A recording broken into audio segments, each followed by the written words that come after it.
Now, the battle for AmaZulu throne continues. The family and the nation are waiting anxiously for the court judgment.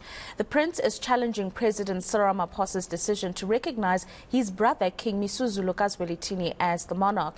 He claims to be the rightful heir to the throne by virtue of his status as King Zwelithini's firstborn son. Senior reporter Siphamandla Goge has been following the story for us and joins us in studio for the very latest and, of course, what is set to happen. Thank you very much, Sipha. Let's start with a bit of context for our viewers and understanding that this battle within the family for the throne is not new. It's been ongoing. Indeed, since the passing of King Zwelithini, we saw some members of AmaZulu royal family taking, certain matters to court. But this one, in terms of the context, you have Prince Simakade, who is the late king's firstborn son. He wants to challenge the president's decision to recognize his brother, who is the reigning monarch currently. So the matter was set down for 3 days. It's been, in the making for a number of months now, because when he launched his application, the matter had to be redirected to the North Gauteng High Court in Pretoria. Many people will be asking, why in Pretoria, why not in KZN? Because there are high courts there. It's for jurisdiction purposes, because you would recall that the president, who is respondent number one, his address is in Pretoria as the President of the Republic of South Africa, and the seat of government is in Pretoria, because Prince Simakade is challenging the President's decision to recognize King Misuzulu, as well as the government's decision to give him a certificate of recognition and to coronate him as the king. That's why the matter is being heard in Pretoria, because respondent number one is the President and the Minister of Culture. Their addresses are in Pretoria. But this case has been in the making, excuse me, for months now, and it's not surprising that it's in the courts. Probably it will take a very long time for it to be concluded. I can bet my last cent that it could very well end up in the highest court in the land, which is the Constitutional Court. It's just the beginning. Yeah, just the beginning indeed. So the beginning we saw transpire in court last week. Give us a sense of what exactly the arguments that were put forward were in court. So this is what is happening. I'll be very brief. I'll try to summarize it for you. Prince Simakade says, I'm the rightful heir to the throne. I'm the late king's firstborn son. There was a custom of ukufakwa esiswini, which is basically a traditional custom that, according to him, was performed by his late father, King Zwelithini, who assigned him to the then Queen Mantfombi of Kwakhangela Mankengane Royal Palace, who's the mother of King Misuzulu. So according to Prince Simakade, he says, hang on, I'm the king's firstborn son. There was a custom of ukufakwa esiswini, and there were back-to-back meetings of the royal family that identified and nominated me as the heir to the throne. So therefore I qualify. This should be my position. His arguments mainly center around that, but most importantly, he is also contesting excuse me, a meeting of the 14th of May 2021, which was attended by some members of the royal family. There was also the late Prince Mangosuthu Buthelezi as the traditional prime minister of AmaZulu, who was part of that meeting, playing a major role in that meeting. So Prince Simakade is saying that meeting did not afford other members of the Zulu royal family to be present and to make their contributions in terms of the succession process, the nomination and identification of a successor. So therefore, he is challenging that meeting in saying, I was supposed to be part of that meeting. The agenda was concealed for us. We were not told what is the agenda of that meeting. So therefore, that meeting that nominated the then Prince Misuzulu to be the king of AmaZulu nation must be set aside. But what he wants is for the president to withdraw a certificate of recognition for King Misuzulu, and he claims that he should be the one to be recognized. So his legal team argued in court that they want that meeting, crucial meeting of the 14th of May, to be set aside, but also the court must take into account that the process was biased and unfair according to them. So therefore, they simply want that relief to be declared by a court of law to say the processes leading up to the identification and nomination of a successor were not followed properly. Let's take a listen to his lawyer arguing in court. Does have the consequence that the meeting is biased. There is no chance that any competing contender can have a chance the moment that that Prince Misuzulu is introduced as the king. So, Sipha, then what is the response from King Misuzulu Kazwelithini as well as President Cyril Ramaphosa in their arguments that they would have put forward during these proceedings? Let's start with the president because he is respondent number one. The president says, hang on, I was given a report by members of AmaZulu Royal family who said they had followed all the processes. My role was simple. It was just to recognize the successor on the basis of what the royal family would have decided. I play no part in this thing. The act only allows me to recognize a successor or a candidate that has been identified by the family. So in this case, the president is arguing that at the time that he recognized King Misuzulu, there was no dispute that was lodged. In other words, there was no other candidate that was vying for the position of being the monarch of AmaZulu nation. But also another argument by the president is that there was a judgment by Judge Mjabuleni, or rather by Judge Mjabuliseni Madondo of the Pietermaritzburg High Court, whereby 3 matters that were brought before him. Let's rewind a little bit. So in 2021, you had a matter that was brought by the late king's daughters from Gwakhetho Mthandayo, 2 princesses, who were contesting and challenging the validity of the late king's will. They were alleging that his signature may have been forged. So they wanted a court to decide on that matter in Pietermaritzburg. There was another application that was brought by the late king's first wife from Gwakhetho Mthandayo, and that will be Queen Usbongile Umadlamini, who was saying, I see all the fight that is going on about the throne and the will. The only thing I want is the 50% of the late king's estate because I'm the first wife. All other wives are following me. I'm the only wife who's legally married to the late king. Therefore, I'm entitled to 50% of his estate. Then there was another matter that was brought by the late king's brother, Prince Mbonisi, who wanted to interdict the pending coronation of King Misuzulu at that time.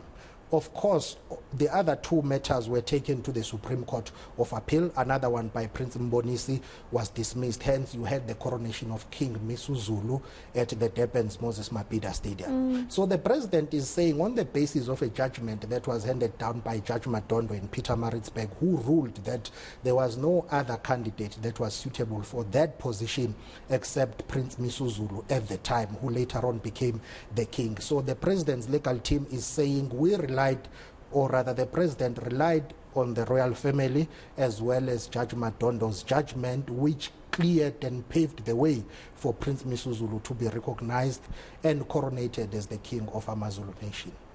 Let's just listen to a bite from the legal counsellor of Misuzulu, I would anticipate there. Your Lordship uses the word selection. The Act uses the word identify. There's a distinction. The family, the royal family, does not select. The royal family identifies. It is formalistic, we suggest. It's ritualistic. If there is one heir and there is a predetermined, there is a statement in Prince Buthelezzi's affidavit, the one that was signed, which says Zulu kings are born, not elected. And that sums it up. And it's an interesting point, Sipha, because one watches these proceedings unfold and you wonder, why didn't the prince use the opportunity where the report was handed over to the president to say, hang on, I'm a viable candidate for the throne? I think in a way that has come back to haunt him, together with a letter that he wrote to the late Prince Mangosuthu Buthelezi, because Prince Simakade initially wrote a letter to Prince Mangosuthu Buthelezi to say, I would abide by any decision of the family. It depends, whatever the family decides, I will abide by that. I will support whoever is nominated. But in court, his legal team argued that the circumstances were not the same and the context was not the same when he wrote that letter, because he wouldn't have been part of the process of nomination of a successor. So therefore, that letter, he wrote it in the past tense. Initially, he would have said, I am also available should the family decide to nominate me. So that letter that he wrote to Prince Mangosuthu Buthelezi featured strongly in court. But also the president and King Misuzulu's legal team arguing in court, saying, why did Prince Simakade wait for almost 18 months to raise his hand to say, I'm also in the running? Well, his legal team has said, with due respect, that the late Princess Thembi, who's the late King Zwelithini's sister, did write a letter of a dispute, sent it to the president and the premier to say there is another candidate. Hold on, do not recognize Prince Misuzulu as the king because there is another candidate that has been nominated by the family. So his legal team is arguing that, but we did raise that dispute with the office of the president to say there is another candidate. Hold on, do not rush the process of recognizing a successor because there is a dispute. Very, very interesting. And I mean, do you know when this letter would have been written to the president to say hold on? It must have been in 2021 or early 2022, because I remember Princess Thembi at the time. I even interviewed her. She did speak about that letter, saying, because this is what happened. Okay, let's just rewind a little bit. Yeah. The president appointed the Minister of Culture to say, please work with the Premier of KwaZulu-Natal and members of the royal family in handling this succession thing, and then advise me. So the Culture Minister appointed a panel that dealt with meeting with the Zulu royal family in trying to resolve at the time the tension that was there. In the midst of that process, or immediately after, the late Princess Thembi wrote a letter to the president to say there is another candidate that has been identified by the family. His name is Prince Simakade Jackson Zulu. They also asked the premier and the president to assist in providing security for him, because according to the late Princess Thembi, there were now two candidates that were vying for this position. Prince Misuzulu at the time, as well as Prince Simakade. But the president's legal team is arguing that no, it was not a dispute that was lodged, it was just a grievance, because according to the law, that letter that was written by Princess Thembi did not meet the legal requirements of a dispute. There's so many nuances to this case. So one wonders then, as a final thought from you, Sipha, and I suppose we'll hear from the judge as well, what is the way forward here? Because it sounds very complex and it seems as though the judge and both legal teams have quite a bit on their hands. Well, now the nation waits because Judge Norman Davis, said he understands the magnitude of this case for AmaZulu Royal family, but also for AmaZulu as a nation. So he has reserved his judgment. He is known for being one of those judges that are very quick in handing down their judgments. But this time around, he will have to wait for next week, Friday, to receive further submissions from all those parties who would have wanted to supplement their submissions. After next week, then he will start going through all the submissions and the arguments in drafting his judgment that we anticipate he will hand down in a few weeks' time after next week, Friday. But as the nation waits, others are asking a question. Couldn't the Zulu royal family have handled this matter better in having senior members of the family trying to resolve this dispute, or rather trying to resolve this dispute without going to the courts of law? How do you have your African affairs being adjudicated upon by the Western system? That is the question that is being asked. But others would say South Africa is a democratic state. Anything is happening within the confines of the Constitution. Anyone who's aggrieved has got a right to go to a court of law to seek whatever relief that he wants. But let me just add, before we run out of time, that in this application of Prince Simakade, it was joined by Prince Mbonisi. Prince Mbonisi is the late king's brother, who says Prince Simakade alleges that there was a custom of ukufakwa eswini.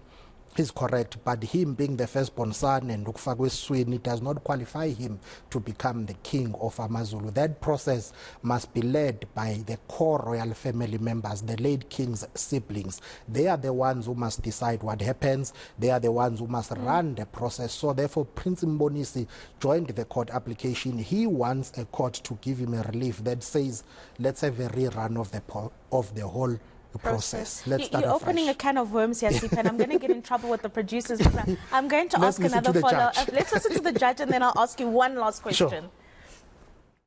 And having regard to the interest in the matter and the importance of the matter to the kingdom and the monarchy, the AmaZulu people, and indeed all parties to this, litigation are entitled to a proper consideration of the matter. And this will include a deep and intensive reflection on all the evidence placed before the court, as well as the consideration of the arguments presented, both written, for which I thank the practitioners, and oral, for which I thank those practitioners who presented the oral argument. And the result of that is then that judgment will be reserved until a later date. So I want to go back to a point that you made a little earlier, Sipha, which I think is absolutely crucial, that the decision of who takes over is decided by the brothers of the late king, and now we've given that to the court system to do. What does this say then about the integrity of the cultural practice within the Zulu monarchy? Does it question the integrity of it at all? With those parties that are in court, of course it does. But let me just summarize it like this for our viewers. It's not for the first time that there is a dispute within AmaZulu Royal family over the throne. You know, our viewers would recall that even the founder of the Zulu nation himself, King Shaka, was eliminated by his own brothers. So for many years, for 200 years, the Zulu throne has always been disputed. Even King Zwelithini himself, many people may not be aware, he was on the throne for 50 years, but there were some members of AmaZulu royal family who never really accepted him. So it will always be contested. But the question is it now time for a clearly defined rules and regulations on how a succession within AmaZulu royal family is handled? Because it's not spoken about a lot within the royal family. It's considered a taboo. So other people are saying perhaps it's time now to have a clearly defined criteria of how a successor is chosen. But of course the process will always be questioned. There will be those who will be aggrieved, because take for instance Prince Mbonisi's point that the core ruling family members, the late king's brothers, are the ones who should lead the process of nomination and identification. Other members of the royal family say, no, that is not true.